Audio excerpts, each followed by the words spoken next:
Gali, mera gali, spera gali nicta. No matter where in this wild, wacky and wonderful world you might be, thank you for making the Highbury squad part of your day. Yes, Vinny is excited. It's because we have an exceptionally special episode for you kids this evening. Squaddies, don't say we don't do nice things for you. Let's rock and roll.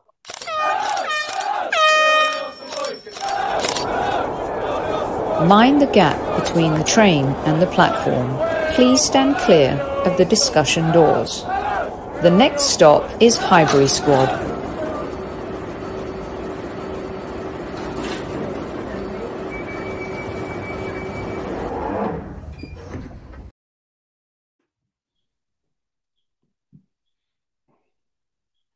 Okay, I've given it away now. I gave it away before. That's right. We have a very special guest, but before any guest is introduced, of course, my podcast brother from another mother is back, Mr. Super Kev, Super Kevin Campbell.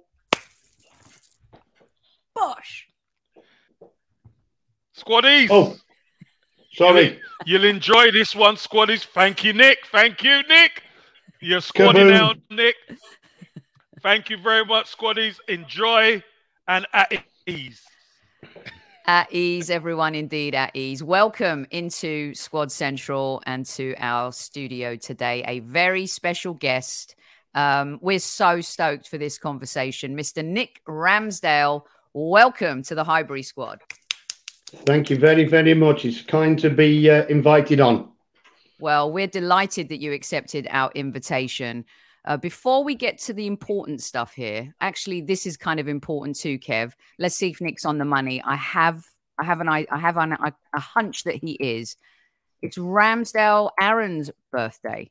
What, in a week? Have you got his gift yet? Are you prepped? Are you ready to roll? Yeah. Good to go. I love it. He looks scared, Kev. He's looking a bit frightened there. I think he's forgotten something. Hold on, hold up. Here we go. We got it. This is like Blue Peter in the 70s. Here's one he made earlier. Oh, nice one. Very good. Nice one. Nice. Very good. Nice ball there, the old Titleist. I need about They 100 are meant of those. to be. They are meant to be personalised. Oh. So from now on, Aaron is going to be known as Titleist. Because we didn't have them done. That's gold. Brilliant stuff. Well, listen, Nick, thanks for joining us today. Let's go back a little bit before we get to the Arsenal. You and your family have a phenomenal story. And I don't know if I'm wrong here, but were you a hurdler as well? Did you run for... by the way, I'm wearing this hat, not because you ran for Great Britain. I'm wearing it. Kev knows. Everyone knows on our listeners anyway. Can't take it off until the end of the season now, Nick. Superstitious rubbish, I know, on my part, but it's on and I can't take it off. And if I do and something happens, it'll all be my fault and I can't live with that. Hold on then. Yes. You love that. I love that. Okay. I could join the party here. I could join the party. Yes, Super. That'll do. All right. We got all the bases covered now. But were you a hurdler? Is that right? Did I read that right? Yeah. Yes, I was. Yes. Wow. I was a 400-meter hurdler and Caroline was a 100-meter hurdler. And that's how we met. Netball too, did Caroline play netball? She did, yes. Yeah, she was a netballer for Staffordshire and for a local team called Harriers. And I ran for...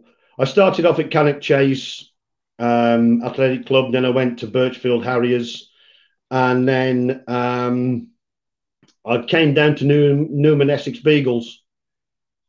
Wow. And then I retired. Right. Very cool. Tell Caroline I played centre at netball. I was too short for everything else, but centre, you know, a little bit of Messi playing there in the middle of the park. Hold on then. Kate! Kate! Kate! Whip out all the family, Kev. Why not? Listen, this is a family affair. This Come here, mate. Do you know what? So this is one thing Tyrese back there. Here's one thing I will say, especially about this. Okay. You know, as a football dad. Yeah. it's usually you and the family going most of the time. Obviously, if his journey's away and the other, you know, you don't all go. But usually it's a family Doesn't matter. affair. Do you have Tyrese back there? Hello, Mrs. Ramsdale. How are you? Hello, Mrs. Ramsdale. How are I'd have you? brushed my hair if I'd have known. Right. Sophie used to play centre at netball. I did. Oh, who for?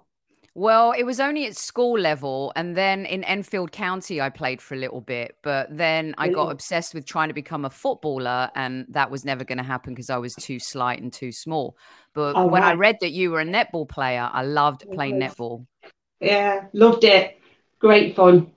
Great fun. Great fun. Yeah, it is great fun. That's it. Oh, is that it then? Yeah, that's it. What is it? Nice to meet you. It's about me. Nice to meet you. Bye-bye. Take care. Bye-bye. See you a bit, babe. Absolutely love that. Super Kev, what about the football journey, right? You guys are football dads. This is why I couldn't wait to get you two together because, you know, Super Kev has his boys playing and, of course, Aaron is our super goalkeeper. And from that young age, I remember telling my dad I wanted to play football and he thought I was mad. But a lot of people thought girls were mad back then when they wanted to play football. Where did you go from hurdling and, you know, Caroline is playing netball and how does the love affair for football start, Nick? Where does that journey for your family begin? Well, it was always a footballing family anyway, because I played football when I was younger. My brother played football. Caroline's brother played professionally for Stoke City. His name was Chris Hemming. He was the first professional footballer, possibly the only one to have a heart pacemaker. And that was in the 80s. So it's always been in the family. It's been a sporty family. And it was really, he was always kicking a ball about. Aaron was always kicking a ball about. His two elder brothers were into gymnastics. And then when they did play football, Aaron was put in goal by his eldest brother, Edward. Of course, yeah. So he could just whack the ball at him and hurt him, really. And and he did it quite often.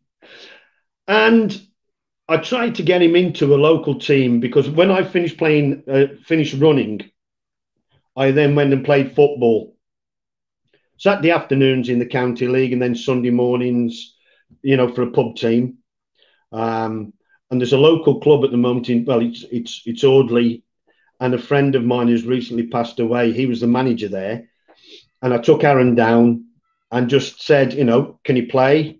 Can he join? No, we've got enough people. I said, well, can you just train then? Because I know you. And he went, no, we've got enough people. So one of my bestest mates, his son was playing in goal. The team ended up becoming Marsh Town. And Harvey had a 6-week trial with Port Vale. They were a year older. And Mark just said, Marsh Town need a goalkeeper. So I took Aaron across. What do you want? Do you want to do it, son? And he went, yes, please. So he played his first game there. And he came off looking like a drowned rat, really. And he wouldn't stop. I found these pictures. This is of him young in school here, looking very smart in his tie. And then this one here as well. I don't know if you're referring to this period or this time period. That's the team. That's the team, is it? That's Marsh Town, yeah. Wow, brilliant. Marsh Town. Does he keep in touch with the other boys from that team still, or?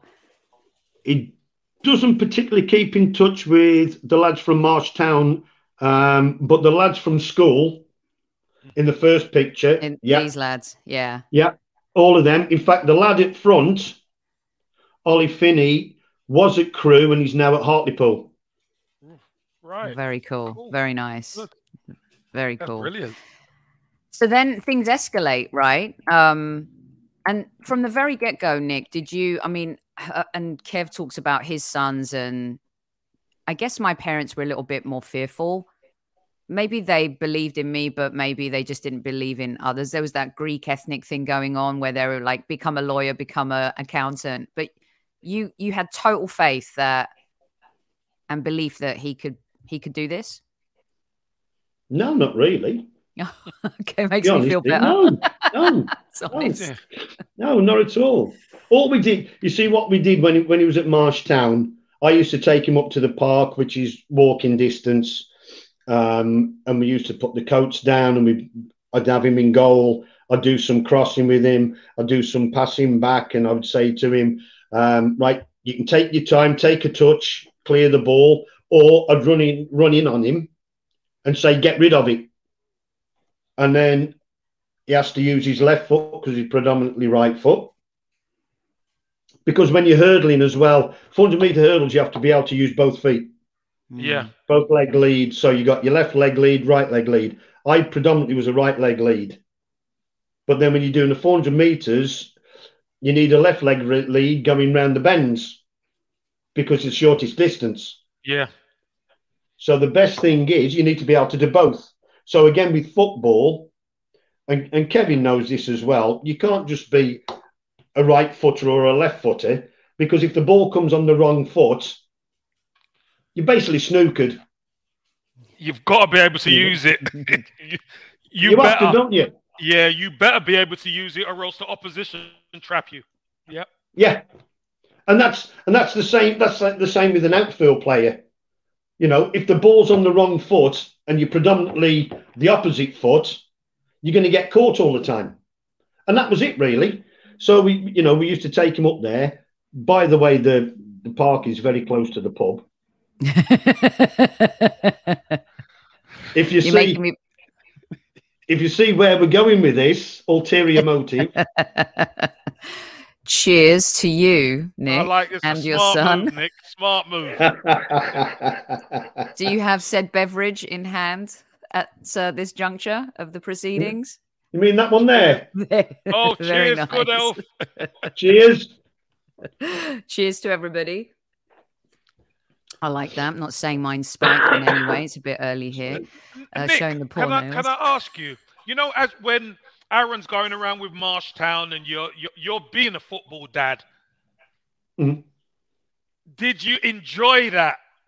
Was that enjoyable for you? Because obviously you're driving away and you're doing all sorts of different stuff. Well, it wasn't just me; it was Caroline as well.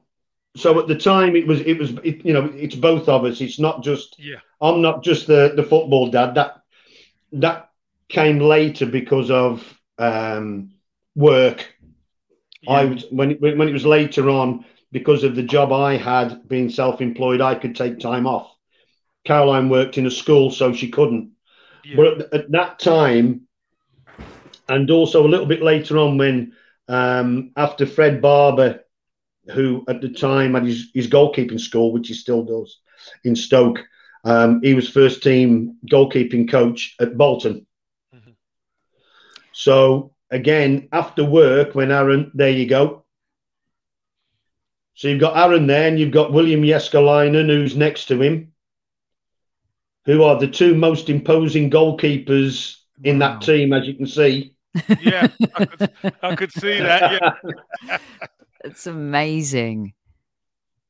When did he sprout? So how old was he there, Nick? I would think he was about 13. Wow. And then him and William were I wouldn't say they were small for their age, but the other 13 were lads were in grow bags, weren't they? Yeah.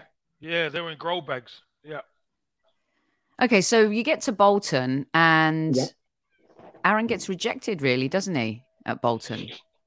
Well, yeah, I mean, at the time, we used to go up, well, Caroline more than me. It was four days a week. So it was 2 evenings, a Tuesday and a Thursday, then a Saturday morning and a Sunday for a game. And that was anything from an hour and 20 away up to 3 hours, depending on the roads and the traffic. And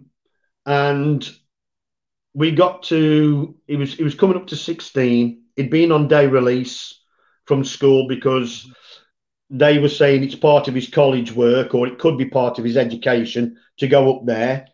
Yeah. And he used to stay with UCS Escalainen and William and the family. So he used to get on the train when he was about 15, get on the train from Stoke, go up to Stockport, swap a train to Stockport to the stadium. Right and outside. Then yeah. And usually you'd pick him up and then take him to their house. So we got to about just before his mocks, I think it was. And we were saying, look, we need to know whether, are you going to take him on as a scholar? And they kept saying, we don't know. So the family took a decision to say, look, to Bolton, if you're not going to do it within the next couple of weeks, we would like him released. We weren't nasty at all. But it was, we need for him to have a clear head to do his exams and then look for another club. And at that time, Bolton said, well, we can only have 8 players, which the Premier League at that time, or the Football League would pay for. The rest would be paid for by the club. And I think they'd just been relegated and they didn't really have that money. So they turned around and said, look, we're not going to sign him. And I went, thank you very much. Now it's our turn to basically hawk him round, which is what we did. Wow. Nick, could we just stop on that, and could you just explain to people how difficult that is? Because obviously it happens to a lot of lads and parents, and it is such a difficult time, isn't it, for the young lad, for your son? I think, Kevin, it's not just for the son. I think it's for the family as well, because you commit,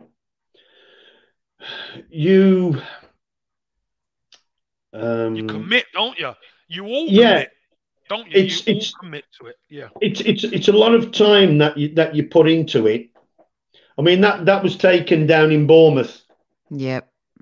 That was I think it was probably Christmas Day. So in the photograph, flat cap is middle son, which is Oliver. Then there's Edward, which is the eldest one. Yep. Caroline there hasn't brushed her hair, but she's got a hat on, so that doesn't matter. Then there's a chap who's actually on tiptoes because he tried to be taller than me. And there's me with the same beard as I've got now. Yeah. I love it.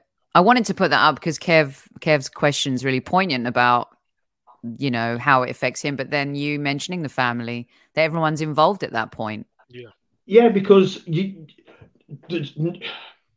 nobody talks to the parents about it. Nobody tells you what to expect. It's all a learning curve. That's what I'm trying to say, right? Your son's devastated, but he doesn't really talk to you about it. Because he doesn't. I don't think they know how to talk to the parents, because you're the parents, aren't you?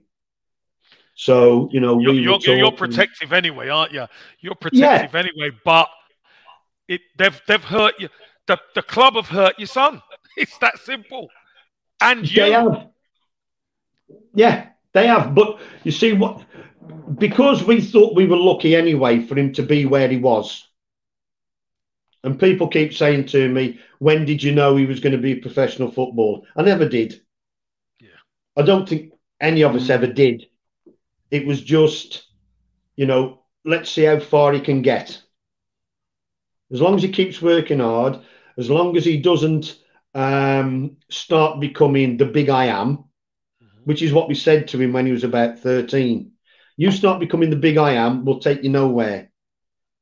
If you carry on being as you are, working as you are, and not necessarily being humble, but just taking it in your stride, we'll take you anywhere you want. As soon as you start becoming the big cheese, you got full support. Yeah. That's a good boy. He listened to his parents, and that's half the battle sometimes, isn't it? I don't have kids, but I love these stories when we do these kinds of shows because I think it's important. And you just brought up such an important point, Nick, is that no one prepares the parents or the player for these moments. Neither of us. Not the parents, not the player themselves, because everybody thinks, and Kevin knows this, they all think they're going to make it. They're not going to think there's a problem. Mm-hmm. And I don't think the clubs talk enough to them. The guy at Sheffield did now, who's at Newcastle, who's at Manchester United, Nick Cox, when Sheffield did sign him as a scholar. Nick Cox was absolutely brilliant as head of academy there, because he sat the class at that time down and said, look, we aren't just getting you ready for professional footballers. Some of you might decide you don't want to do it and do physio or go into proper work, for want of a better phrase. So we're trying to get you ready for all of those eventualities. You get you ready for life, aren't they? Life. Yeah, life. Exactly. So then the journey continues and the story gets a little bit better, albeit some adversity in terms of, relegation. But the experiences at Sheffield United and Bournemouth in particular, good ones for Aaron and for the family, Nick? Well, yeah, because I think after what's happened, really and truly, I think it all happens for a reason. I was bitterly disappointed with the reasons that, Bolton gave us, and I did bear a little bit of a grudge. But now you think, well, if they'd have kept him, he might not be where he is now. That's right. If Sheffield hadn't have took him and he didn't play well in the under-18s and in the under-21s when he was only 17, Bournemouth might not have taken him on. Yeah. Yeah. If I hadn't have taken him to Huddersfield when Caroline and the rest of the family went to my favourite band in Manchester, Fleetwood Mac, who I've never seen since. And my eldest son, Edward, did the best thing for me. He kept ringing me up and saying, they're playing this song now, Dad. So I could listen to it down the phone while it was raining in Huddersfield. And I really have thanked him very much on a regular recurrence. Well done, son. Yeah. Well done. Listen. But that's the sacrifice, isn't it, Nick? That is the sacrifice that you have as a parent. You have to make it.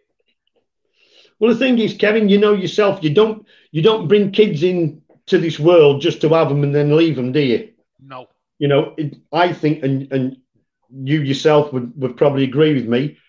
You bring kids in because you want to let them have a better life than you. Of course. Better experiences. There's a little. Is that a little advert? Is that a little ad break? We interrupt this program scheduling to bring you this very important message. Take care of your teeth, children. Here's why. Because if you don't, you're going to need some Fixodent. Very smooth, Mr. Ramsdale. Very smooth. I like it. Okay, so let's get to the juicy stuff here. Okay, so of course, Bournemouth. It seemed like you guys enjoyed Bournemouth and you had a good time at the club. It seems like a very friendly club to be part of, and I think a lot of people are actually really happy with Gary O'Neill and what he's done there since he's gone in. But what we're here to talk about today is the moment of all moments for you and your family is when Aaron signed for the Arsenal. There's a lot of things that you... Before that. Let's go on, Kev. Before that. How did it happen? Who called him? Who phoned him? There you go. Because you know what? Very rarely we get the opportunity to speak to a dad and a family about the move. The speculation was there, wasn't it? There was a bit of speculation first, Nick. Yeah. How did you feel about it? What was the feeling of the family? Because from Bournemouth to Arsenal is a huge step. Well, we were in lockdown at Bournemouth, and we were on the decking outside Aaron's house. I think there was 6 or 7 games to go, They were in desperate trouble. We were talking about, what's going to happen. He's not a Sheffield boy, but he always was a Sheffield boy. Yeah. He loved the place. He loved the people there. Dave and Carla, who were their surrogate mum and dad when he was in Diggs. Diggs, yeah. And Dave and Carla's girls were absolutely brilliant for him. So, there was talk from his agent going on about the end of the season. I said, look, son, you go down, then you stay. Come January, if you're playing as well as you're playing now, because he did play very well at Bournemouth, and it was a terrible time, really, because the defence and him were letting in goals. The smile had gone away from the play, really, because he'd been relegated at Chesterfield when he'd been on loan there from Bournemouth, and he'd seen that other, some of the staff there, because they went into non-league, had lost the jobs, which is not a nice thing. Brutal, Then went on loan.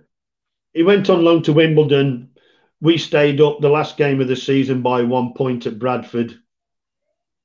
We then took over a pub and enjoyed the night with Anthony Wordsworth's dad and Anthony or Wordy, and Aaron turned up, and they delayed the coach for a bit, and we had a drink.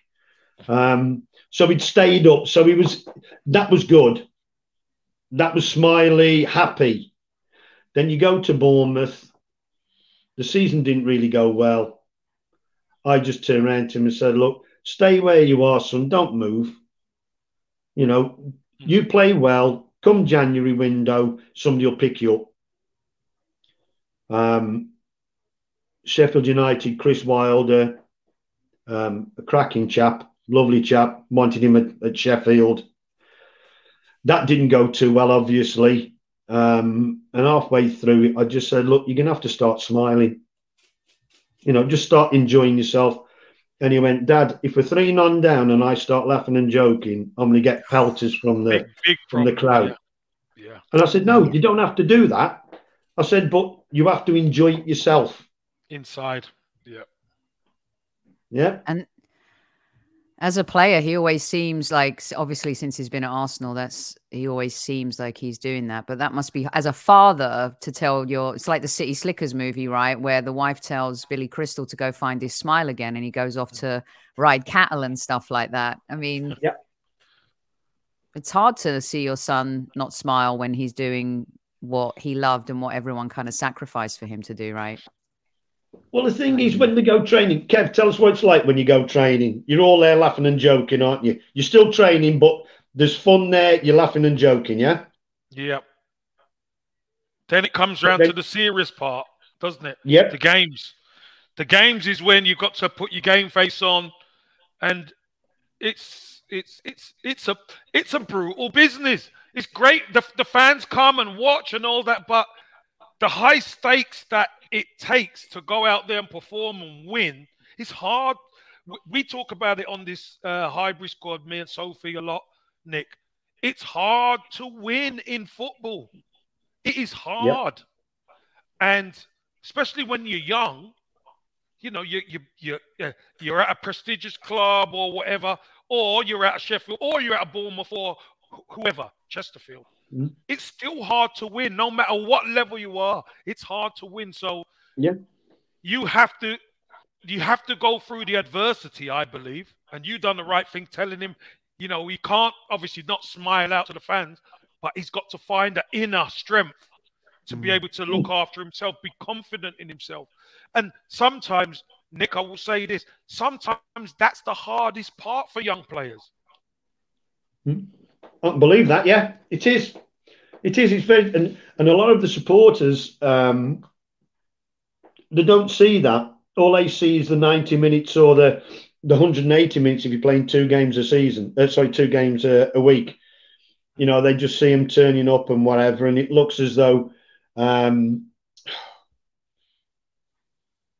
it looks as though they're not trying, or they make a bad pass. They don't do it on purpose. They don't pass to the opposition because they think it's, you know, it's what they ought to be done. Look at that one. Aye, I was a bit premature with that one, but hold on, because I'm going to get to that. Hold on a second, because I do want to talk about the difference, because Kev talks about the weight of a badge, right? When you join a club, and there's just certain clubs steeped in history, the weight of the badge, it's very heavy. And it is a heavy badge, especially when you talk about Arsenal's history, double winners, invincibles, all of that stuff. I can imagine that this moment, when you're seeing this, the level of what you experienced, obviously, at Bolton and Bournemouth and Sheffield United, it just kind of goes into this overdrive, fifth gear, kind of on acid mode. Here we are. Was it surreal? This day, you took the grandfather's ashes was immediately. So we still haven't found out when they found out Arsenal were interested. We have. I know. Well, keep going. I got it. You know what? Because you know what the listeners. You know what our listeners are like. Just like Nick saying, fans don't see this. The listeners are going to be like, Soph, you didn't ask this and you didn't ask that. What about? Yeah. So I'm going to get it in the ear too, Nick. You will do in a minute, because I've never taken acid.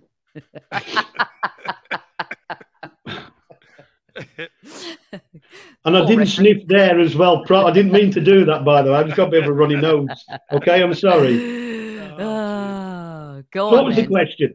What was the question? Where did the interest start?